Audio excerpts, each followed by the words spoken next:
Okay, guys, today, two special guests. Kevin, who I've had on previously, wrote an update to a paper, which you guys should go listen to that episode. And now he was at a liquid fund at the time.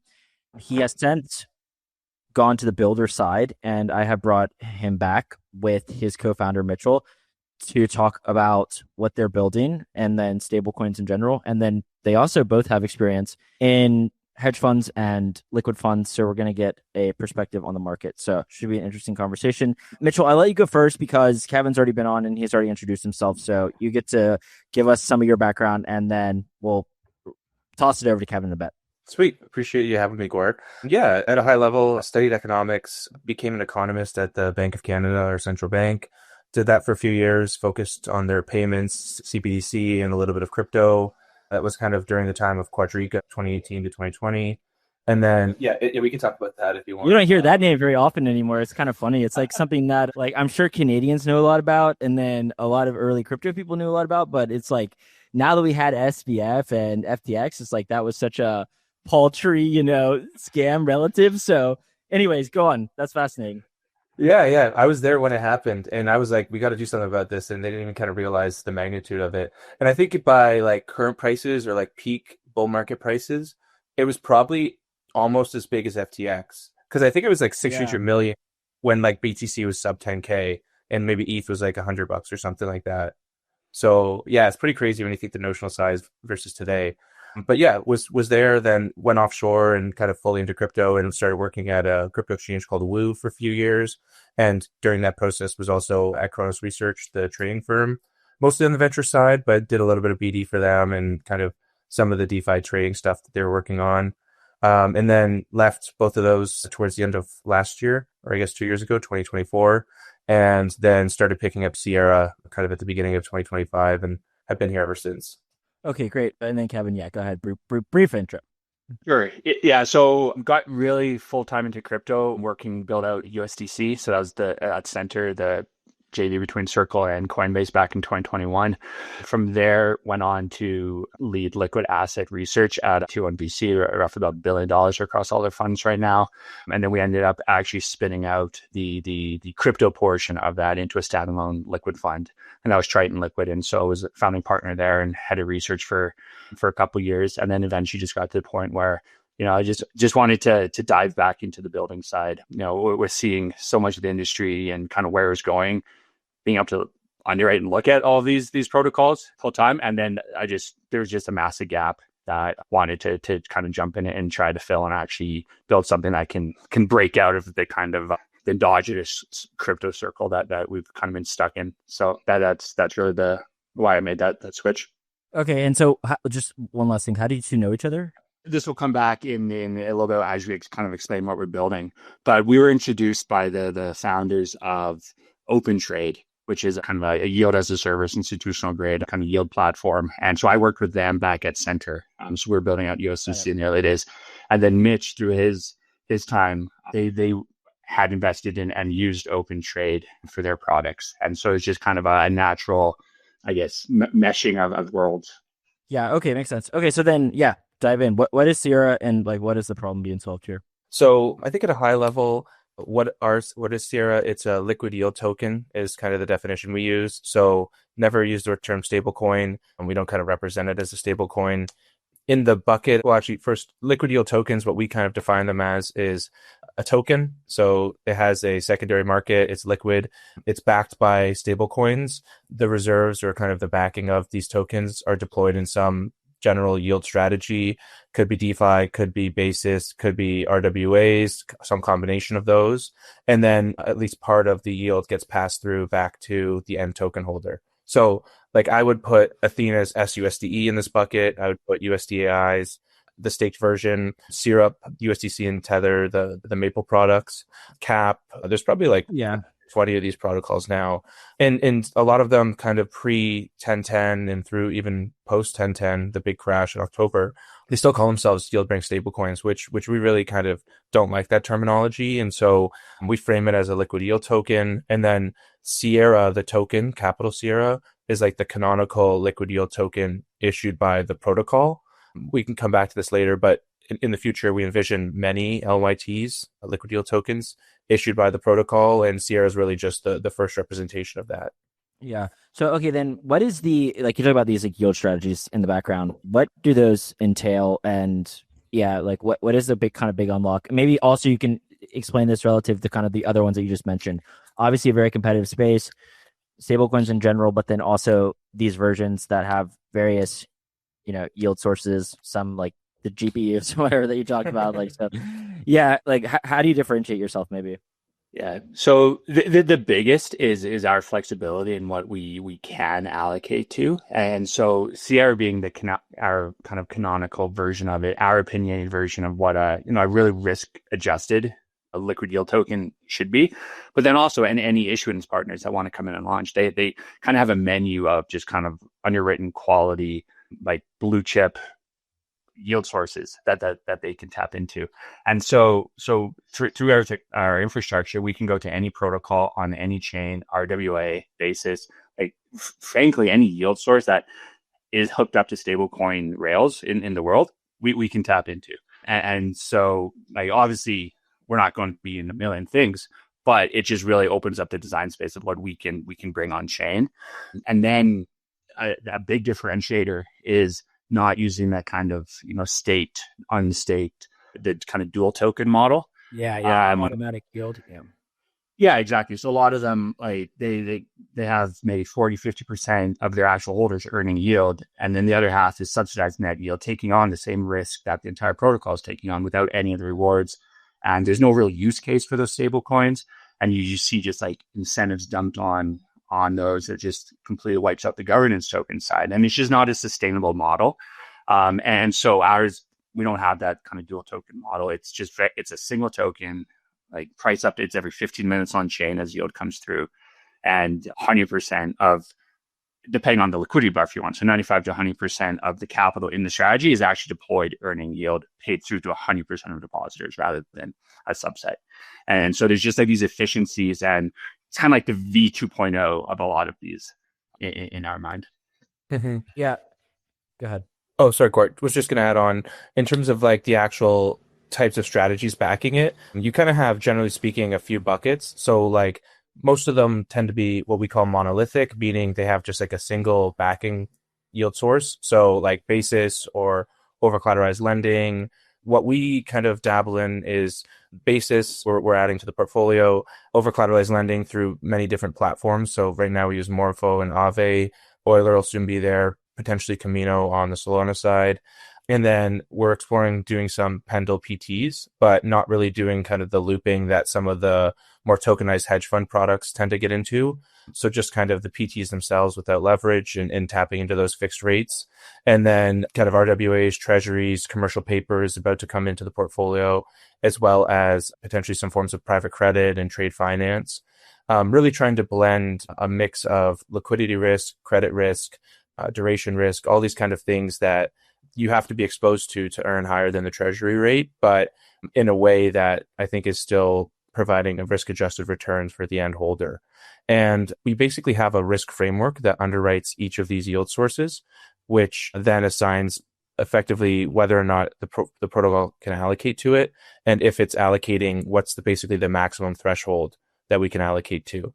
And I think that's the general framework that's extremely flexible, but still kind of constrained from a risk point of view, and then also fully transparent from end holder point of view. Yeah, it seems that, so I saw you guys use Morpho, for example, which definitely has, I would say, maybe is up there in terms of like perceived quality, let's put it that way. It seems like kind of what you're doing in a sense is, so like I think of Gauntlet and how they kind of curate these vaults, and what you guys are doing is abstracting even that layer away. Correct. And saying like you don't even need to be depositing these individual vaults with like some risk parameter set up. Like let's just tokenize this so that all of this is abstracted away. Is this like a reasonable take? That's you nailed that on the head, right? And because yeah, no, if you think about it, right, like the curators, they're doing a great job of managing the risk, and the vaults, they're set up like they can allocate into multiple markets and all that, and they're abstracting that. But from the fintech integration side, they still have to, wire up the same contracts. Like they still have to make those same integrations and all that. And the power of crypto and the power of tokenization is just get rid of that. And so what we're able to do is just like any chain, any protocol, we can just abstract all that, and all the kind of the businesses, the companies that are using us have to do is just swap in, and it's easy. And so they don't have to take the permissions and the contract, like the same contract risks and execution risk that even going directly into vaults. Now, naturally, there's trade-offs in terms of, the token design and the liquidity versus, just tap in and out of Morpho. But our portfolio is constructed to maximize liquidity. So the vast majority of it is available on demand, while there's some longer term stuff that's maybe a day or two to get out of just for a little elevated yield. So then on that note, like 1010 brought, and I don't know, it may have been kind of festering prior to 1010. I think it certainly was, but 1010 seemed to bring some of this into light, which was some of the problems with these Morpho vaults that were lower. I'm not going to name names because I honestly forget the names. I would if I remembered. Stream. There was, Stream. Yeah, Stream, but was, okay. So Stream was one. Then there was some other like hedge fund managed, whatever, like doing some basis trade, but it really wasn't that. In any case, the thing is that like in your mind, part of the problem currently is that it's still very difficult to discern from the top tier risk curators, if you will, versus these lower tiers. And like, it seems still that you're out, like Stream being obviously a great example, but even some of these other lower tier, I think vaults, people were like, wait, what happened? Right. After 1010. I think there's two parts to this probably. One is like everything's being commoditized and there's only so many things you can do. So there's an element of like chasing yield to kind of differentiate on yield. And I think that pre-1010 got pushed to an extreme. And then the ones who kind of like took it too far died, or kind of like took such a big haircut that they're not really operating. And then the ones who kind of have survived to this point are more prudent and maybe weren't optimizing for like the highest yield without kind of considering the risks. So that's kind of one part of it. And then the other part I think that's less far along is really transparency. So some protocols I think are really good at this, right? But then some of them are maybe like not as good still in terms of like where the yield comes from, what is the kind of token holding, how's that portfolio changed over time. I mean, Elixir, which also blew up, they famously kind of changed what they were doing. And I'm not clear, I wasn't participating in the protocol at the time, but I'm not really sure how obvious that was to the users going into 1010. Like, did they really know they had as much exposure to Stream as they had? Or even like some of the, and I'm not saying this pejoratively, but like Midas is at a protocol where they have the different M tokens where each one has its own strategy. Like, it's not always clear maybe with some of those tokens or similar types of projects where the actual reserves are sitting. What is the curator doing?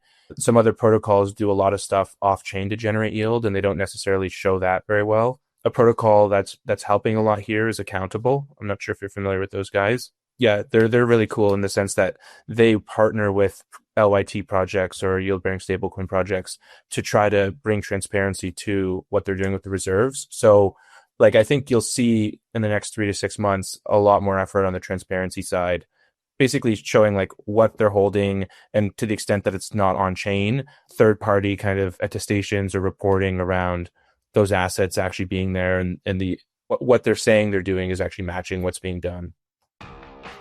Let me take a moment to talk to you about Ellipsis Labs, a team I've known for a while. The Ellipsis team is one of the few that I consistently point to and say, these guys really know what they're doing. Ellipsis Labs brought capital-efficient order books to Solana and started the Prop AMM revolution with SolFi. Altogether, they've saved retail traders tens of millions of dollars by reducing slippage on spot markets. They're bringing the same level of expertise to perpetuals with Phoenix, which is live today. Ellipsis Labs is backed by Paradigm, Electric Capital, and Han Ventures. I would consider them the foremost experts in crypto market microstructure. The best part is that Ellipsis Labs is hiring for New York-based engineers. Work with a small, focused team who are results-driven, collaborative, and use a modern stack. If you're an engineer with a DeFi team that's already proven itself in the market, go to ellipsislabs.xyz/careers.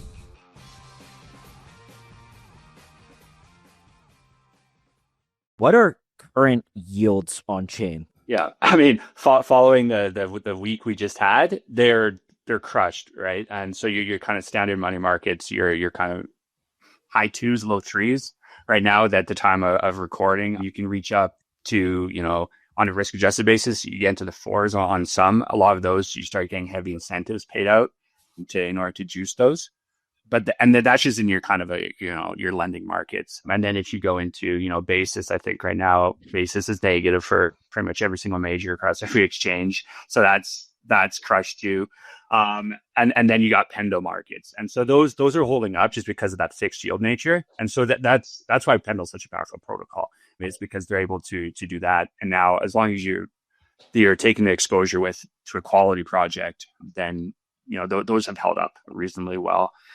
But for the most part, I mean, with the carnage we've seen following the sell-off, there's not as kind of quality yields as there was maybe even 3-4 weeks ago.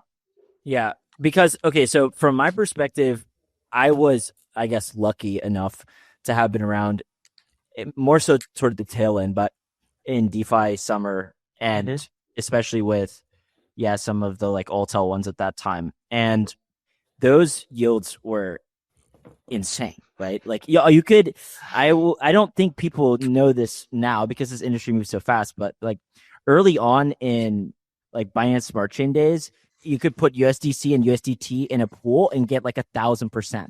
And they would launch these pools like every 3 days, and you could just deposit into the new one. And this is a joke that I bring up like frequently. The reward token at the time was going up. Like it went up instead of down. And it was insane. So anyways, my point with all this is saying that seemed, whether or not I had like sophisticated, risk model, certainly not the case. That seemed like, oh, okay, I think this is like pretty, like has a fairly high expected value here, because I could get, if I put stables into 5 different of these Ponzi's, even if I get rinsed on one, the yield will be compensated on a lot of the rest of these. I'm oversimplifying this, but my point is now for the past 3 years, really, it's just not very alluring to me. And it's for fairly obvious reasons, which is smart contract risk, bug risk. I have no idea what I'm getting myself into. And it's not if I wanted to be precise here, right? Like the EV of this does not seem particularly high to me at this juncture. Now, the counterpoint to this is, okay, we're maturing as an industry. People are better at looking at smart contracts. It's becoming more institutionalized. There's backstops, right? Like people realize this now, but I guess all of this diatribe is to say that I haven't paid attention to this so closely really for quite a while, but I don't know. I'd have to think about and do research as to like what yield I would want to go on chain versus T-bills or some type of like juiced options in my brokerage, like, type. Yeah. Like I find it difficult, right?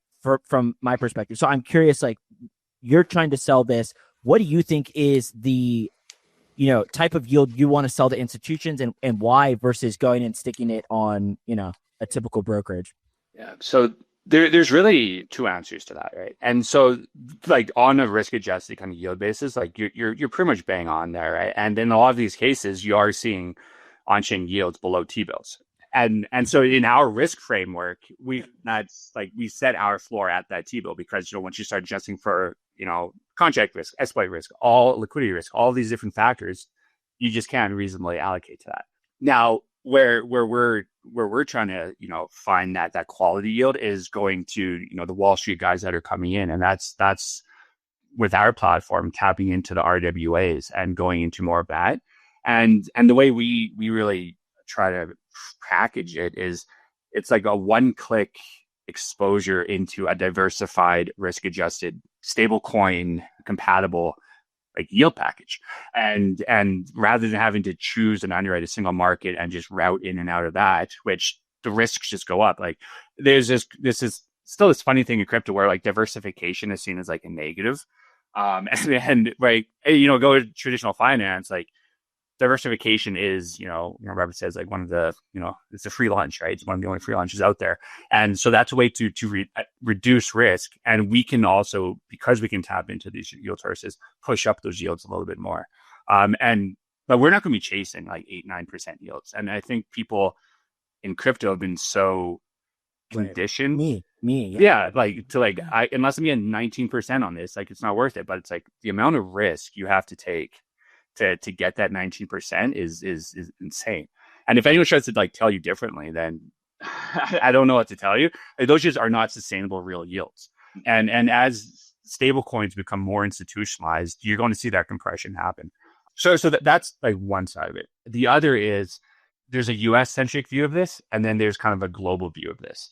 And this is the more compelling selling point to me. Like that. So sorry to interrupt, but yeah, that is where it does resonate, at least more intuitively with me, is that there are people around the world who don't have direct access to T-bills or all the types of different, products that we have that are functionally money market funds plus, some variable rate, whatever it may be. So that makes sense. Yeah, and then that's where we're seeing a ton of our demand. So like the enterprise clients that are starting to come on, and we've only been live for a few weeks, and the demand and receptiveness to what we're offering is huge.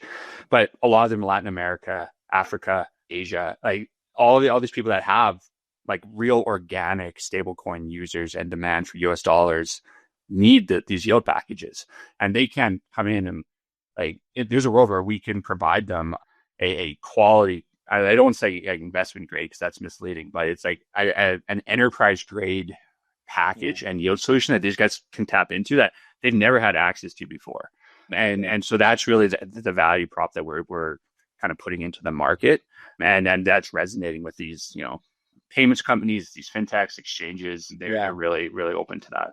A lot of I think crypto people don't realize this, but small and medium-sized businesses in the United States are actually pretty good at sweeping cash into yield-bearing accounts. I think there's this notion, because retail is accustomed to using our terrible banking system, whereby it doesn't matter how much we, deposit. We can deposit $20 million into a bank account, and we're going to get, 10 bips, and it's wild. Conversely, yeah, small businesses actually do have small, medium-sized, up to obviously like large scale corporations do have access to this, and they tend to, actually, I think that because retail is not like very, privy to this information or this type of structure, but it definitely make sense with regards to businesses outside the United States.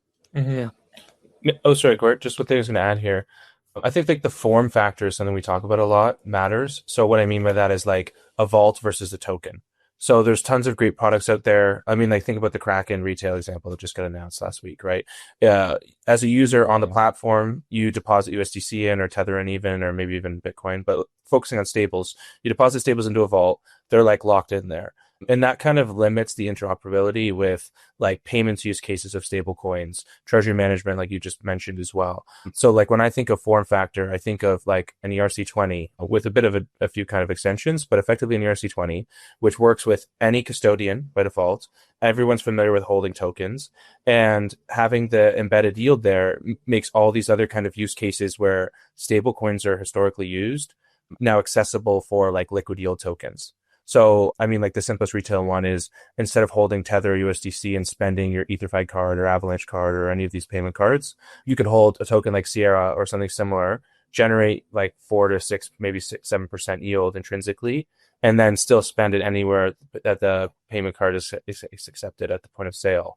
Or like as fintech with treasury management holding stables, you could just sweep it into Aave. You're probably not going to off-ramp and hold treasuries. You can maybe hold tokenized treasuries, pay some fees, and basically get the risk-free rate. But I see these kind of use cases where you can earn 200 to 300 bips above treasuries, but have the simplicity from like an operational point of view of just holding a token. That's kind of the sweet spot where it's maybe not built for you with an interactive broker account or like the sophistication to do some crazy stuff on chain. But yeah, those kind of less sophisticated users or operational people who have other constraints. What do you make of RWAs coming on chain and the quality? Mostly when people said RWAs, since the term was really, I think, came about, it really 90 to 95% of the time just meant T-bills. And there wasn't really any so it's kind of funny. It just meant tokenized T-bills, and actually like T-bills specifically, like ironically, it really didn't have much more meaning than that. Now we're seeing more discussions about private credit and real estate, these types of things. Mm-hmm. I have more questions on this, but give me your just kind of overarching view of what RWAs look like in their current form coming on chain. Yeah, I think RWA.xyz is like a good starting point to kind of see the Mhm. transformation. Generally speaking, like you said, historically it's been T-bills and specifically US Treasuries. Now I think you're going to get multi-currencies for like government debt. You're going to get like other debt that has like higher credit risk, so like the commercial paper, corporate bonds, and then Yeah. you're going to get the less liquid stuff like the private credits of the world. And then I think you're going to get other like asset-backed securities or asset-backed debt that isn't related to a specific company. It's more related to like, I don't know, maybe credit card debt, or we spoke to a project recently doing auto loans. So you'll see kind of different types of secured debt. And then I think what matters a ton is really the underwriting and knowing like underwriting from the point of view of someone allocating to these things. It's like, what rights do you have? Like what do you actually own? Like how can you redeem in the event of like part of the underlying loans defaulting or having some sort of issues? How does that pass through back to the people holding the tokenized versions? It's not so much relevant from a pure yield point of view, but I think a lot of the existing tokenized stocks are not like actually tokenized stocks. So like that whole kind of tokenized RWA is still way off as well. But that's a bit more tangential.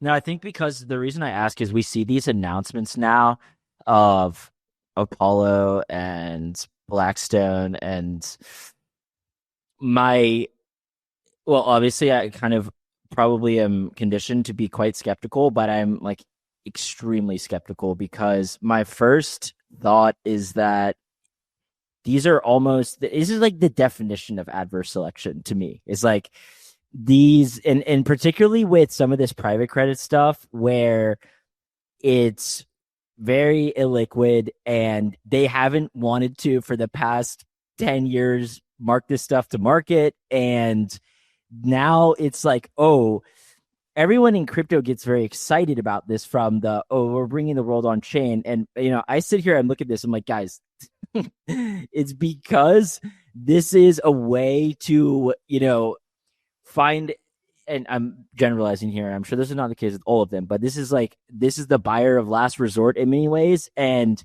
it doesn't, again, strike me as some obvious opportunity, at least when I see some 2019 vintage private credit fund tokenizing themselves on chain. I'm like, oh, guys, stay away from that, obviously. So I'm kind of interested, like, what your thoughts are maybe on, I don't know, like how retail or just even, prosumers would address like some of this stuff and whether or not it's worthwhile to touch. Seems like what you guys are trying to do is curate a lot of this, which is of value. Maybe you're not even touching a lot of that stuff yet, but just outside of what you guys are doing, I'm kind of interested. Just a lot. Well, there's a lot of private credit discussion, obviously, with all this infrastructure build out, and yeah, it's Yeah. concerning. No, and that is totally fair. And I mean, if you just go back to kind of basics, there's a reason why a lot of these products have been confined for like institutional and kind of accredited investors. It's an entirely different underwriting risk structure. Like you have to lock up your funds for 7 to 10 years and be able to underwrite and have that liquidity. And just it's a different framework that a lot of retail that are just buying on, on Fidelity. It's Right. a very different, very different thing, right? I think the onus is going to be on the issuers and the firms, the funds coming into that to really be careful with how they market it and how they do that. Because I'm sure everyone shares your kind of cynicism a little bit there that like they're just looking at that last marginal buyer to tap in and like Well, ace I think liquidity, right? a Yeah. lot of people are exulting about this. They're like, "Oh, we're gonna get access to like only through crypto do we get access to Blackstone." I'm like, "Oh God, no!" You know what I mean? They're like, funds that were only accessible through accredited investors prior is like just textbook volatility laundering for endowments. And now, why do you think they're giving it to you guys? Come on, But I don't know. Yeah, So, what's right here? yeah, just one more. There's kind of two ways to look at that. I think the initial offerings, like these are still like proof of concepts at the end of the Right? day, Yeah. right? Like these guys, like for Apollo, like their A credits, a small little fund, they're $1 trillion firm. And Yeah. they're dipping like their small toe in right now, just to like test the rails, test the liquidity, and all that. And they're not putting their like flagship funds out here to to Yeah. kind of do that. And that's fair as like kind of an early stage of the go to market. And so, but I think where a lot of people get excited about it. It's like, which is what this means generally, right? In terms of like, I know your whole thing is like you guys been building open source core just to have like Robinhood come in, like make all the money off it, right? And I think everyone's just excited that like this is a validation of the technology that like these $1 trillion shops are devoting resources and people and programs and hiring and like moving their assets on chain, right? And it's a validation of that. But as an investor, I mean, the onus is on you too to like underrate these funds. And this is kind of also the problem with a lot of the like any secondary really like OTC deals. Like there's such an information mismatch and like an asymmetry there that like your average retail investor, and this is part of the reason why, and we can get into this, like why the token markets are as broken as they are too.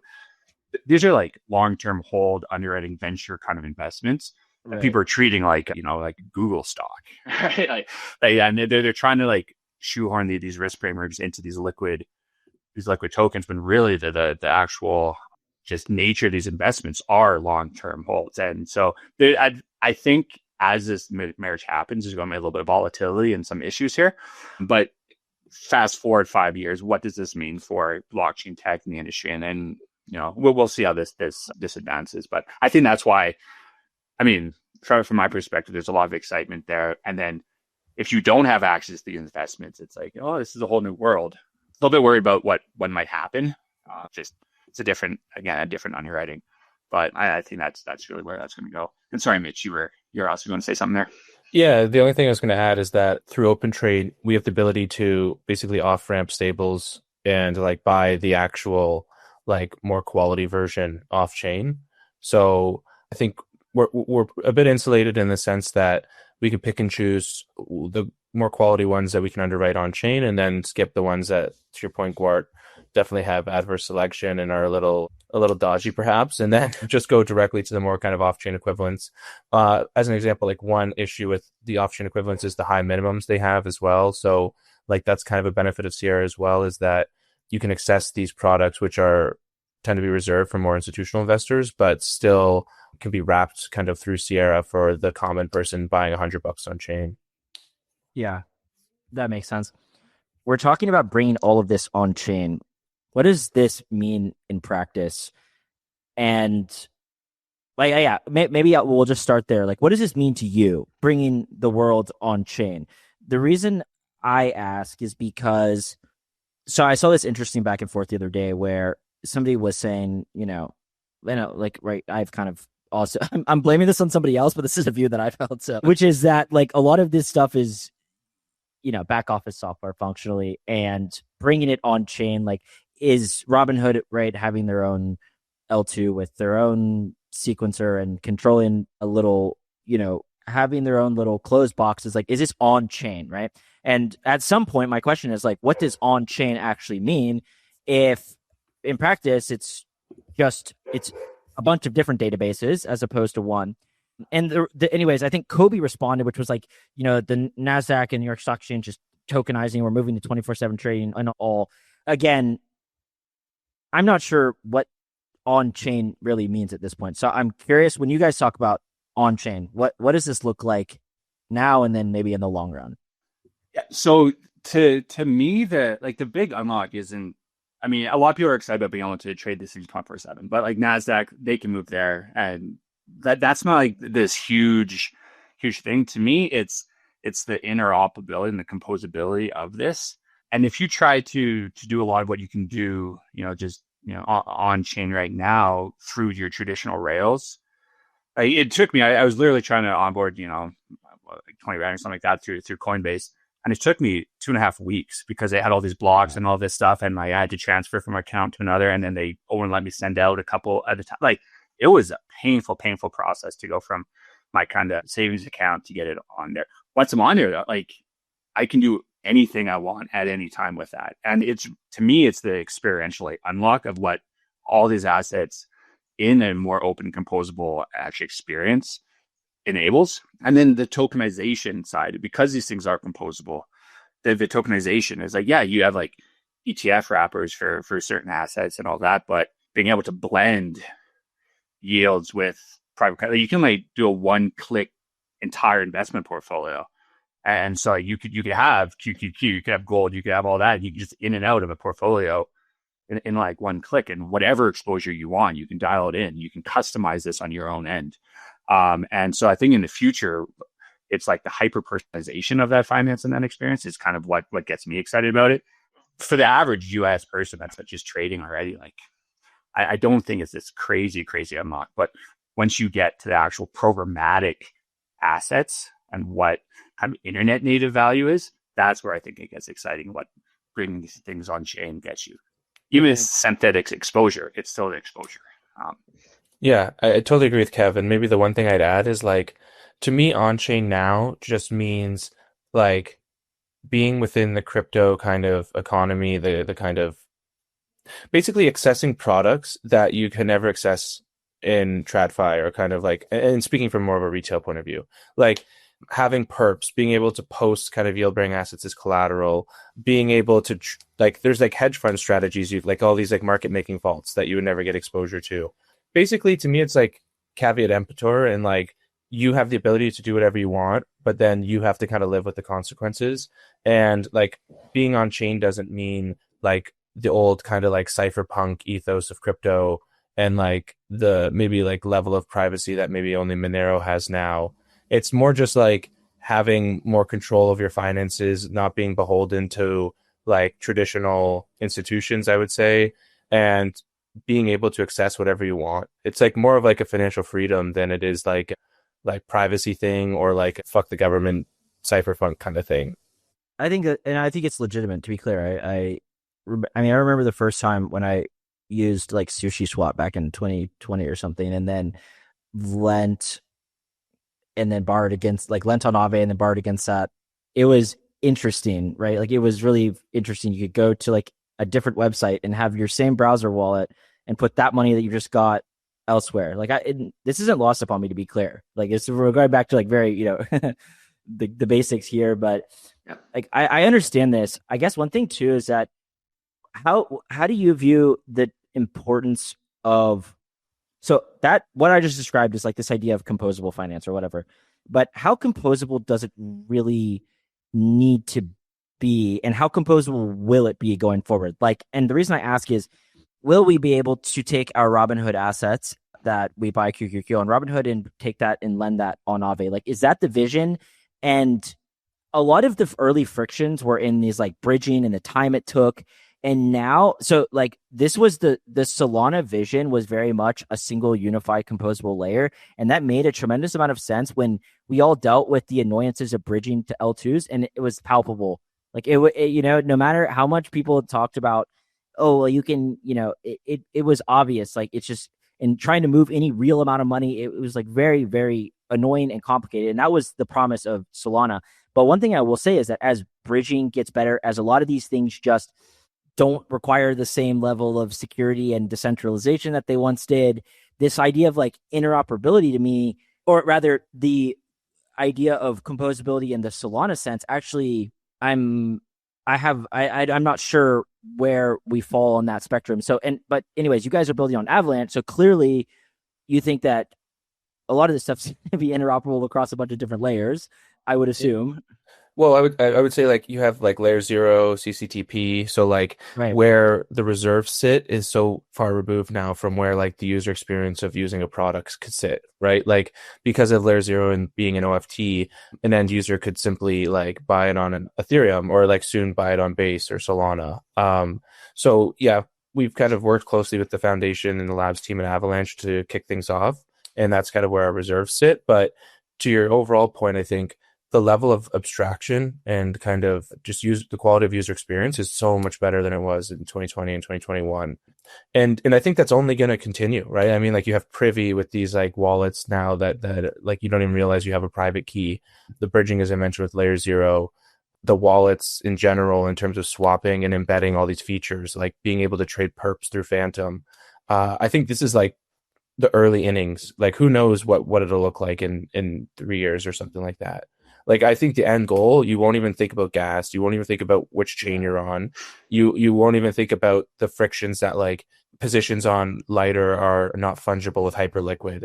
Like all of these like levels of aggregation and abstraction are really the like next steps in like building user experience.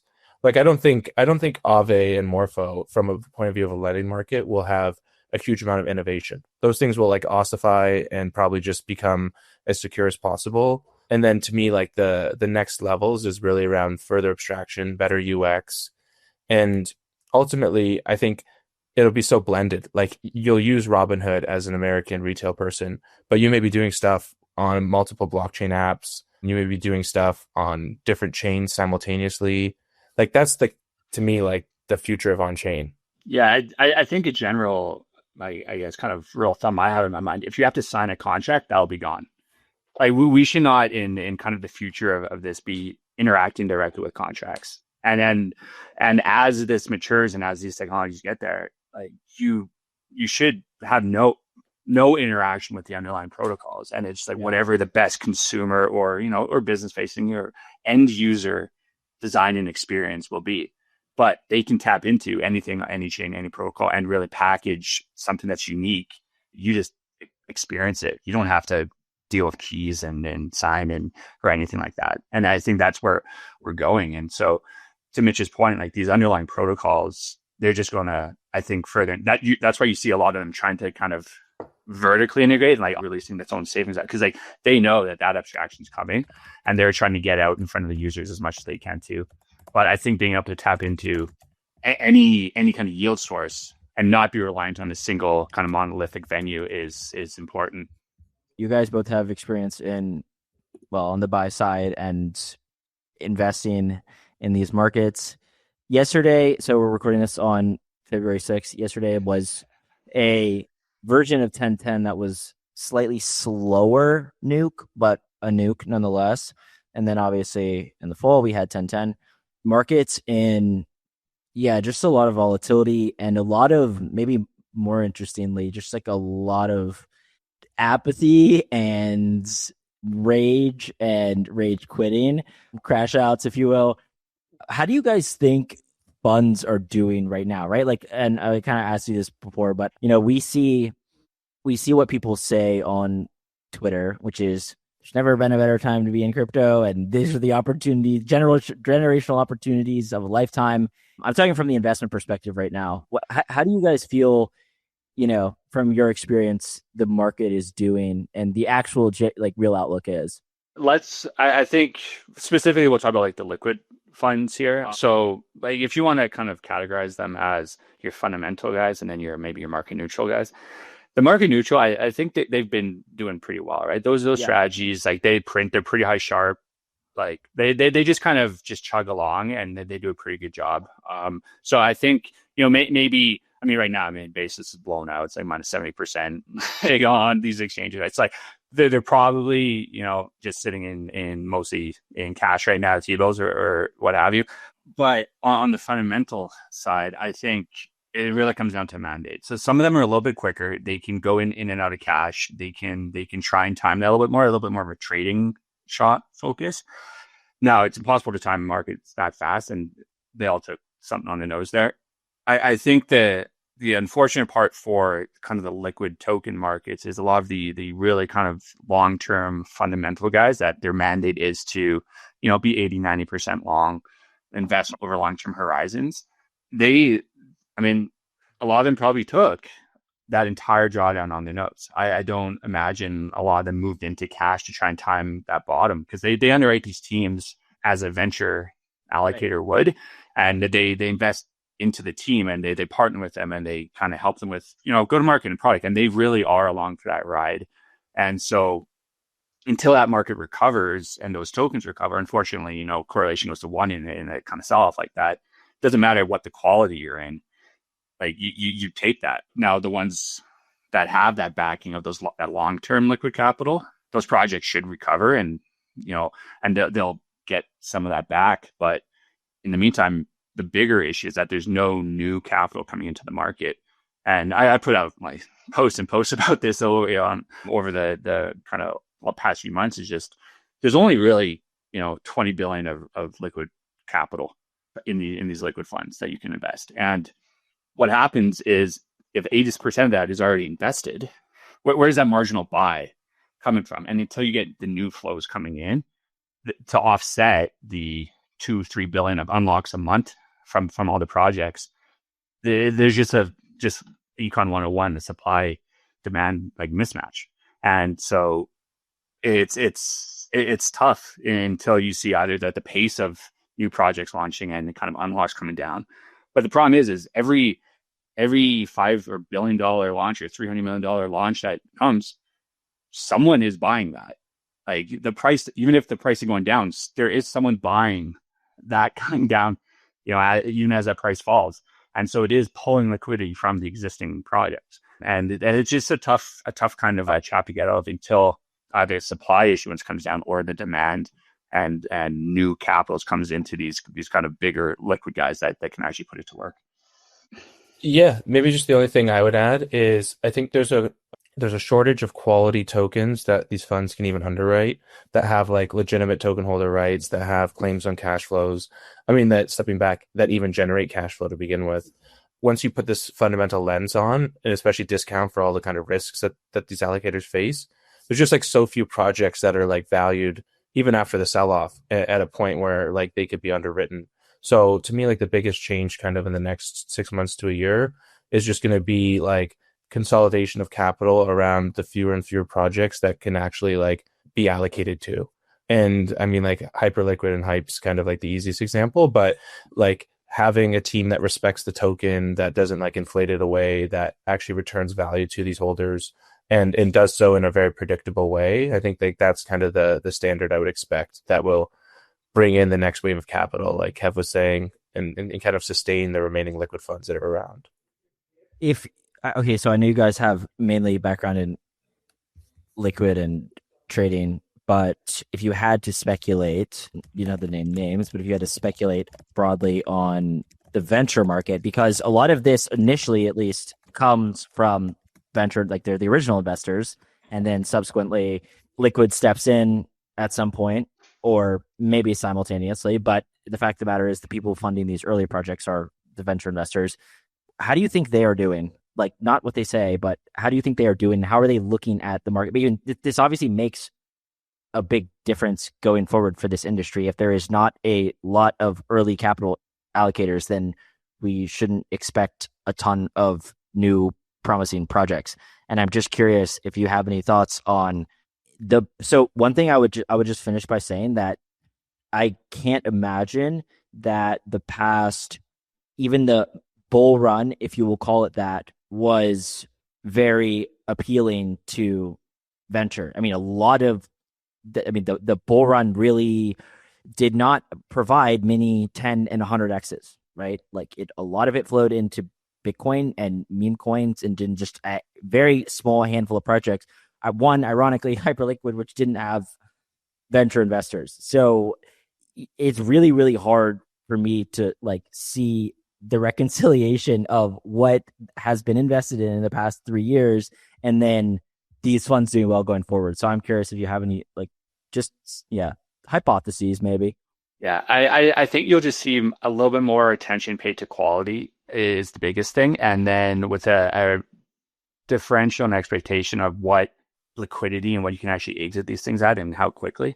And so you're not going to see the 19th prediction market get funded because, just because of beta and people are looking to kind of cash it out in a year and kind of get that exit on a 2 or 3X or something like that. I don't think you're going to keep seeing that nearly to the same extent. Instead, you're going to see true underwriting on actual business multiples and traction, and none of this crypto premium that has forever been kind of embedded in all of this stuff. I think that compresses down to zero. It's like the .com boom, then afterwards it's just businesses. We're getting into that. It's just businesses now for crypto, and you're not getting up to that crazy token speculation premium. And then you'll see that it's going to take a while because of how slow and long term that VC kind of capital is, but you'll see that start to really, really come through. And I think that's where it's ultimately going to be heading.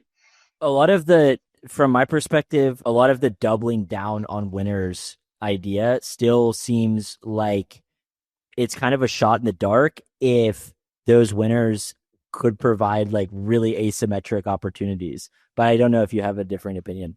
The ones that break out do just because of the efficiency, because the operational leverage that a lot of these things have. I do like look at Polymarket, look at Kalshi, whether or not they get through the kind of the regulatory issues they're running into. At the end of the day, they're capitalizing on the blockchain infrastructure and what that allows them to do.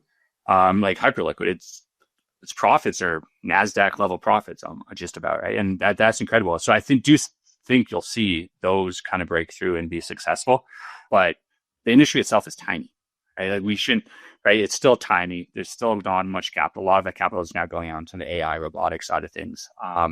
But what that means is the things that are left that get funded are just fintech businesses now. Maybe there's some consumer left in there, but it's just a shift in expectation and kind of back down to reality almost versus what we've seen in the last 6-7 years. Yeah. Okay, I know we have to wrap. Thank you so much for coming on, Kevin. Been fantastic. Appreciate it. Good luck. And we'll stay in touch with regards to Sierra, see how you guys are doing in 6 to 12 months. Absolutely. Appreciate you having us on.